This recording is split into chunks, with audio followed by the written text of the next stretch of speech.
স্বামী বলছে পর্দা করো, তোমাকে ভালোবেসে বলছি তুমি পর্দা করো, তুমি আমার অনেক প্রিয় একজন মানুষ, তুমি বেপর্দায় বাইরে যাবা, লোকজন দেখবে, কেমন হয়?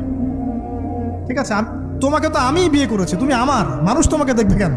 প্রিয় মা ও বোনেরা, পর্দা ছাড়বেন না।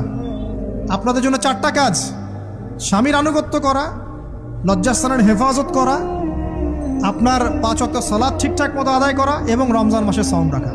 নবীজি বলেছেন সাল্লাল্লাহু আলাইহি ওয়াসাল্লাম, জান্নাতের যে কোনো দরজা দিয়ে ইচ্ছা আপনি প্রবেশ করতে পারেন।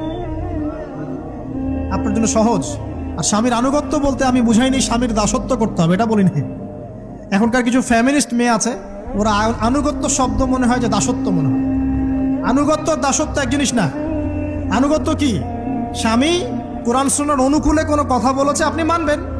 আর ওই স্বামী যদি বলে আসো তো আমার কলিগরা এসেছে, ওকে খাবার সার্ভ করতে হবে, আসো খাবারটা পরিবেশন করো, এখন আপনি বেপর্দা হয়ে আপনার স্বামীর কলিগের সামনে খাবার পরিবেশন করতে শুরু করলেন, এটা কি আনুগত্য করতে হবে? এটা তখন আপনি আনুগত্য করবেন না।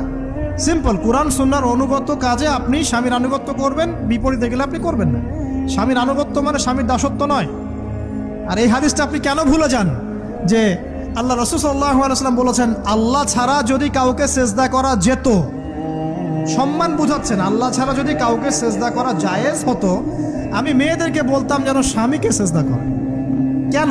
কারণ আপনাকে রেসপন্সিবিলিটি, আপনার খাবার, আপনার ফুড, আপনার শেল্টার, আপনার মানে পুরো দায় দায়িত্ব নিজের হাড় ভাঙা পরিশ্রম দিয়ে, জীবনের ঝুঁকি নিয়ে স্বামী আপনার জন্য করে।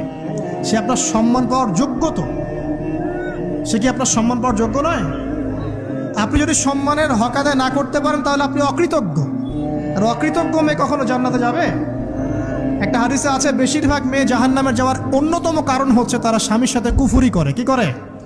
মানে সারা জীবন স্বামী ভালোবেসে যায়, ভরণ পোষণ দিয়ে যায়, সব চাহিদা পূরণ করে যায়, একদিন দেখবেন কথা কাটাকাটি হয়েছে, ওই দিন বলে বসবে যে তোমার কাছে আমি কিচ্ছু পাই নাই সারাদিন। এই যে কুফুরি, এই কারণে তারা জাহান্নামে যেতে পারে বেশি। আল্লাহ হেফাজত করুন। আমি